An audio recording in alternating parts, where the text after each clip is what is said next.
So, మొన్న జరిగిన 5 రాష్ట్రాల ఎన్నికలకి సంబంధించి కేరళలో మీరు ఘన విజయం సాధించడం జరిగింది. సో, ముఖ్యంగా ఈరోజు గూడా విజయ్ గూడా మీతో అలయన్స్ అయితున్నట్టయితే తెలుస్తుంది. సో, కేరళలో గెలిచిన దానికి గేమ్ చేంజర్ అని జెప్పేసి రేవంత్ రెడ్డి అనడం జరిగింది. ఒక్క కేరళలో గెలిస్తే గేమ్ చేంజర్ అవుతాడని జెప్పేసి నిన్న బండి సంజయ్ గూడా కామెంట్ చేయడం జరిగింది. విజయన్ అనిందెవరు? రేవంత్ అన్న. సో, హ్మ్. ఇవాళ ఒక స్టార్ క్యాంపెయినర్‌గా తెలంగాణ రాష్ట్రం నుంచి అక్కడికి వెళ్ళి, కేరళలో మేము అధికారంలోకి వస్తే, మీరు మమ్మల్ని విశ్వసించినట్లయితే, తెలంగాణ రాష్ట్రంలో ఉన్నటువంటి మేము చెప్పిన గ్యారంటీస్ ఏవైతే ఉన్నాయో, వాటిని మీ దగ్గర కూడా అమలు చేస్తాం. మహిళలకిచ్చేదయ్యుండొచ్చు, ఉద్యోగులకిచ్చేదయ్యుండొచ్చు, అలాగే నిరుద్యోగులకు అయ్యుండొచ్చు, పెన్షన్ అయ్యుండొచ్చు, బీమా అయ్యుండొచ్చు, ఆరోగ్యశ్రీ అయ్యుండొచ్చు. ఇట్లాంటివన్నీ మీ దగ్గర అమలు చేస్తాం. మా దగ్గర చేస్తామని చెప్పారు. హ్మ్. సో, ప్రజలు నమ్మారక్కడ. సో, విజయన్ గారిని ధీటుగా, సీరియస్‌గా ఒక లెఫ్ట్ నుంచి వచ్చినటువంటి ముఖ్యమంత్రి 10 సార్లు 2 సార్లు ఆయన అధికారంలో ఉన్నప్పుడు, 10 సంవత్సరాలు చేసినప్పుడు డెఫినిట్‌గా ప్రజల్లో యాంటీ ఇన్కంబెన్షన్ అనేది ఉంటది. మోర్ ఓవర్ వాళ్ళ పైన వచ్చిన అవినీతి మరకల పట్ల గూడా ప్రజలు చాలా అసహనం వ్యక్తం చేశారని చెప్పాల్సిన అవసరం ఉంది. ఒకటో తారీఖు జీతం ఇవ్వలేని పరిస్థితి వాళ్ళ యొక్క ప్రభుత్వం వచ్చిందంటే, ఏ రకంగా దోపిడీ జరిగిందో మనం అర్థం చేసుకోవచ్చు. సో, ఆ నేపథ్యంలోనే ప్రజలు మార్పు కోరుకున్నారు కాబట్టి అత్యధిక మెజార్టీ తోటి యూడీఎఫ్‌ని అక్కడ మరి అస్సాంలో గెలిపించడం ఎందుకు గెలవలే జరిగింది. అని అడుగుతున్నారు. డెఫినెట్‌గా అస్సాంకి సంబంధించినటువంటి దానికి గూడా అస్సాంలో ఓడిపోతారని భారతీయ జనతా పార్టీకి ఉంది కాబట్టే, వాళ్ళు డీలిమిటేషన్ పేరుతోటి నియోజకవర్గాల్లో ఉన్నటువంటి ఓట్లను పూర్తిగా బీజేపీయేతర ఓట్లయితే ఏవున్నాయో వాటన్నింటిని గల్లంతు చేశారు. అన్నీ గూడా స్ప్లిట్ జేశారు. నియోజకవర్గం మ్యాప్‌ని గనుక మీరు జూసినట్లయితే పూర్తిగా ఎక్కడికక్కడ దానిని ఆగం బట్టిచ్చేసి బద్మాష్‌గిరి పని జేసినటువంటి దానికి నా దగ్గర ఒక చిన్న ఎగ్జాంపుల్ ఉంది. మీకు చూపిస్తాను నేను. ఎందుకంటే తెలంగాణ సమాజం గూడా తెలవాలి. భారతీయ జనతా పార్టీ తనకు అవసరమైనటువంటి సర్‌ను ఉపయోగించి ఏ విధంగా వెస్ట్ బెంగాల్‌లో చేసిందో జూసాము. ఇవాళ అస్సాంలో గూడా సేమ్ ఓట్ బ్యాంక్‌ని ఏ విధంగా దొంగలించినారో మనం చూడాల్సిన అవసరం ఉంది. మీకు ఇది నేను చూపిస్తాను చూడండి. ఇది యాక్చువల్‌గా ఏంది అస్సాంలో సంబంధించినటువంటి కాన్స్టిట్యూన్సీ నంబర్ 121 ఇది. ఈ 121లో మ్యాప్ చూడండి ఎట్లా ఉందో. హ్మ్. ఎప్పుడైనా, ఎక్కడైనా మనం ఇలా చూస్తామా? నియోజకవర్గము అనంటే దానికి అది భౌగోళిక స్వరూపాన్ని కూడా మనం చూస్తాం. ఈ కింద నుంచి ఆ పై వరకి. అంటే ఎక్కడ ఎవరైతే ఉన్నారో అన్ని లింక్ చేసి కలిపేసారక్కడ. హ్మ్. ముక్కలు, ముక్కలను కూడా అతికించేసి ఇదొక నియోజకవర్గం అని చెప్పేసి ఇచ్చారు. నేను ఇంకొకటి కూడా ఎగ్జాంపుల్ చూపిస్తా మీకు దీంట్లో. ఇది చూడండి. ఇది నియోజకవర్గమా? ఇట్లుంటదా? హ్మ్. పడవ షేప్‌లో ఈ చివరి నుంచి ఈ చివరికి వరకు ఈ మధ్య ఈ ఏరియా అంతా ఏమైంది? ఎటు హ్మ్. పోయిందది? అవును. అంటే ఇప్పుడు మీకు చాలా ఇది యాక్చువల్‌గా మనకి అస్సాం సంబంధించినటువంటి ఫుల్ మ్యాప్ ఇది. ఇది ఫుల్ మ్యాప్. సో, దీంట్లో షేప్‌ని మీరింత షేప్ ఔట్‌గా చేసేసి ఎవరి లేకుండా మీరు ఆగం చేసేసి ఇంత ముక్కలు, ముక్కలు. ఇది చూడండి దీంట్లో. ఇది చూడండి. ఈ పైన ఈ 2 ముక్కలు, 2 తుకడాలు, తుకడాలు. దానికి సంబంధమే లేదు. హ్మ్.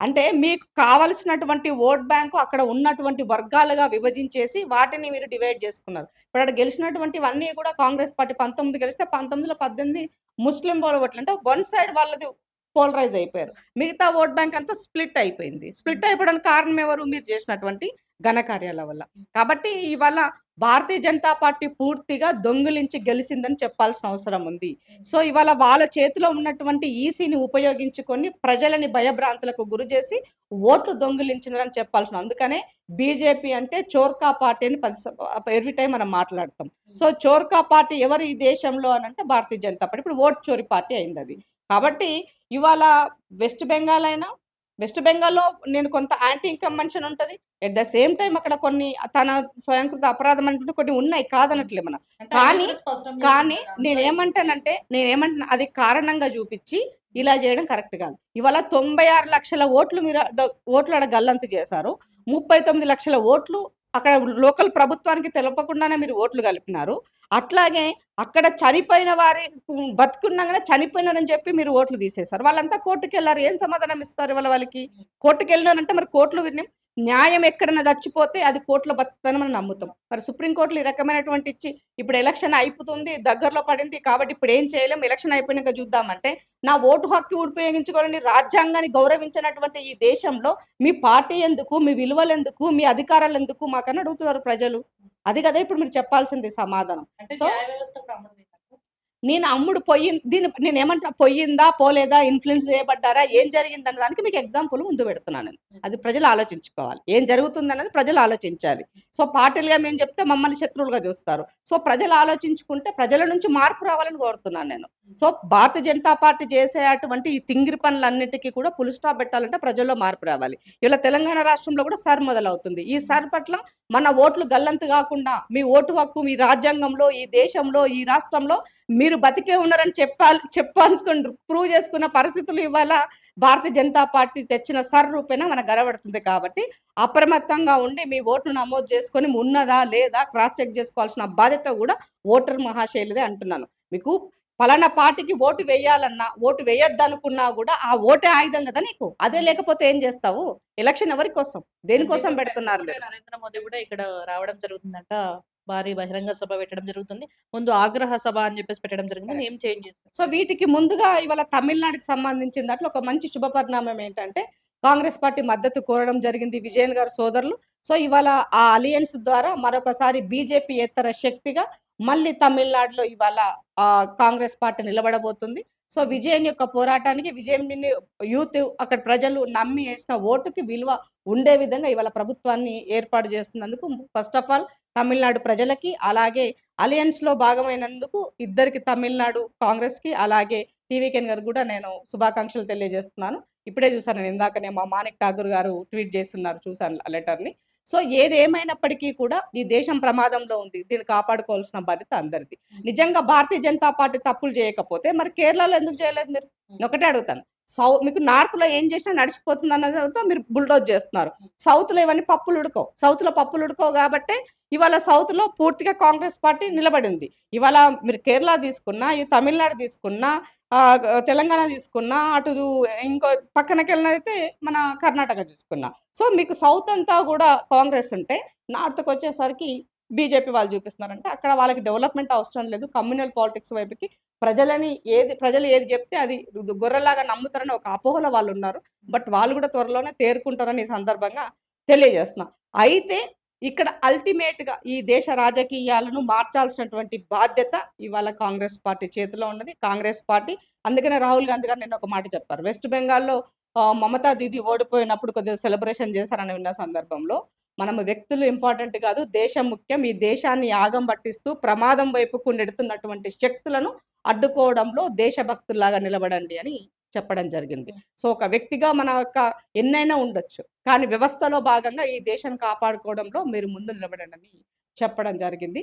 సో కాబట్టి ఇది కాంగ్రెస్ యొక్క ఐడియాలజీ అని చెప్పదలుచుకున్నా. అట్లాగే ఇవాళ నరేంద్ర మోదీ 10వ తారీఖు నాడు వస్తున్నారంటే ఏ మొహం పెట్టుకొని తెలంగాణకు వస్తున్నారు?